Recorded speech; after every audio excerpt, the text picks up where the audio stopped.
Assalamualaikum warahmatullahi wabarakatuh. Di sini Ibu akan menjelaskan materi tentang peluang. Materi ini ada di kelas 12. Kelas 12 di bab 1 yaitu peluang. Untuk submaterinya peluang kejadian. Nah, di peluang kejadian itu sendiri ada yang namanya kaidah pencacahan. Kaidah pencacahan itu adalah suatu cara atau aturan untuk menghitung semua kemungkinan yang dapat terjadi dalam suatu percobaan tertentu. Nah, di kaidah pencacahan itu sendiri ada 3 metode yang digunakan untuk menentukan percobaan tersebut. Yang pertama itu ada metode aturan pengisian tempat atau biasa yang disebut filling slot. Yang kedua itu ada permutasi. Yang ketiga itu kombinasi. Nah, sekarang yang akan kita pelajari itu metode aturan pengisian tempat. Nah, untuk metode aturan pengisian tempat itu sendiri ada 3 cara. Yang pertama itu ada dengan cara diagram, yang kedua itu tabel, yang ketiga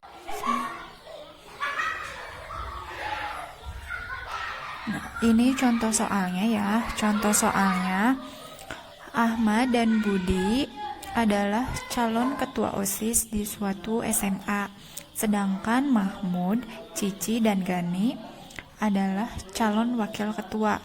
Nah, serta Yuli dan Susi adalah calon sekretaris. Nah, tentukan banyaknya kemungkinan pasangan pengurus inti OSIS di SMA tersebut. Nah, tadi sudah disebutkan bahwa calon ketua OSISnya itu ada 2 calon, yaitu Ahmad dan Budi. Nah, maka kita tulis Ahmad dan Budi.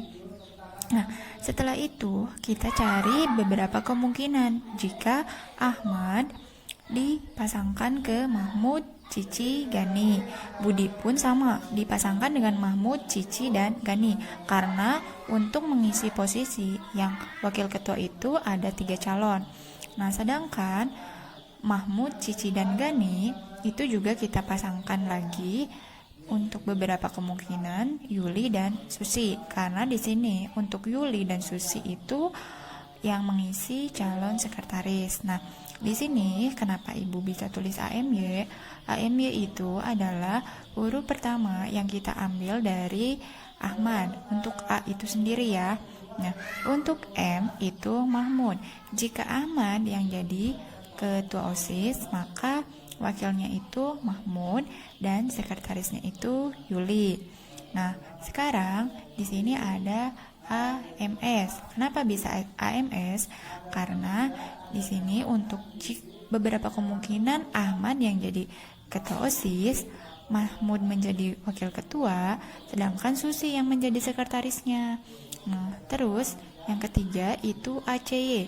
ACY itu adalah Ahmad, Cici, Yuli. Yang keempat itu ACS. Untuk ACS itu sendiri yaitu dari Ahmad, Cici, dan Susi. Nah, sekarang tinggal di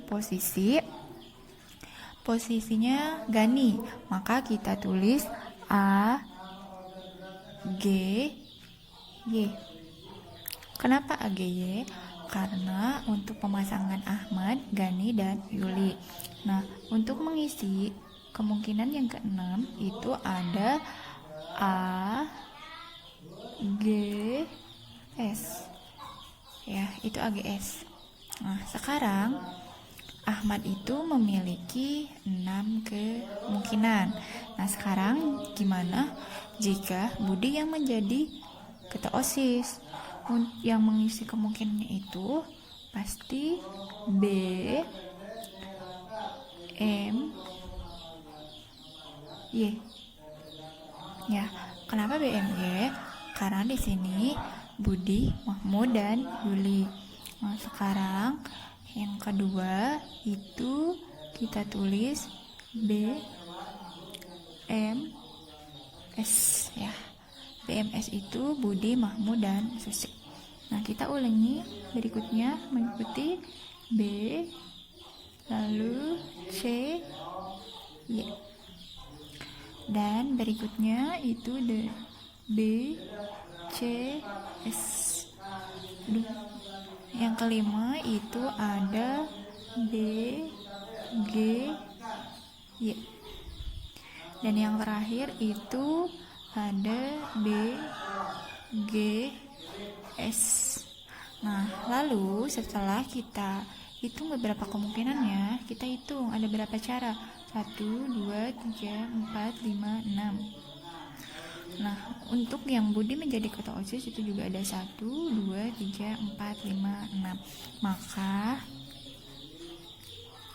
di sini ada 12 kemungkinan.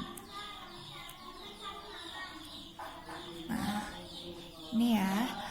Nah, ini jawaban dari contoh soal tersebut jika menggunakan cara diagram. Oke, nah tadi Ibu sudah bahas di contoh soal yang pertama dengan menggunakan cara diagram. Nah, sekarang di contoh soal kedua, Ibu akan bahas dengan cara tabel. Nah, di sini ada contoh ya. Nani mempunyai 3 pasang sepatu dan 5 pasang kaos kaki. Maka tentukanlah banyaknya cara Nani mengenakan sepatu dan kaos kaki. Nah, di sini kita menggunakan cara tabel. Untuk menggunakan cara tabel, ambil pemisalan sepatu itu adalah P1, P2, P3. Kenapa di sini kita tulis P1, P2, P3? Karena untuk sepatu tadi udah dibacakan bahwa memiliki 3 pasang.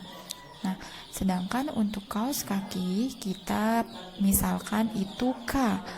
Nah, di soal kaos kaki itu ada 5, maka kita tulis Q1, Q2, Q3, K4, K5. Nah, lalu kita buat tabel di sini K dan P ya. Kaos kaki dan sepatu kita pasangkan. Di sini kita ambil sepatu yaitu P1, P2, P3. Nah, untuk tabel mengisi di atas itu adalah K1, K2, K3, K4 yang tadi ya jumlah kaos kaki. Nah, gimana kalau misalkan kita itu mau memasangkan antara sepatu yang pertama dengan kaos kaki pertama? Ya, berarti kita tinggal tulis P1, K1. Itu artinya sepatu 1 dipasangkan dengan kaos kaki 1. Terus yang kedua itu P2 dan K1, yaitu sepatu yang kedua dipasangkan masih dengan kaos kaki yang 1. Yang P3 itu sepatu ketiga yang dipasangkan masih dengan kaos kaki yang ke-1. Nah, begitu pula dengan yang di tabel kedua, itu masih sepatu yang pertama dipasangkan dengan kaos kaki yang kedua. Begitu pula sampai yang ketiga ya. Nah, sekarang kita isi tabel yang ketiga. Tinggal ditulis aja di sini masih sama P1, hanya berbedanya itu K3 ya.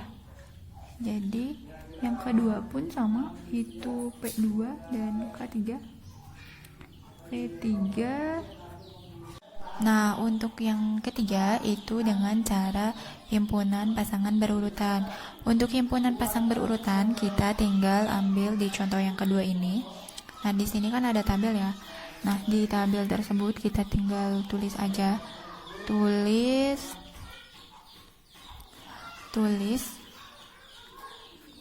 P1, K1, koma, P2, K1, koma, P3, K, P2,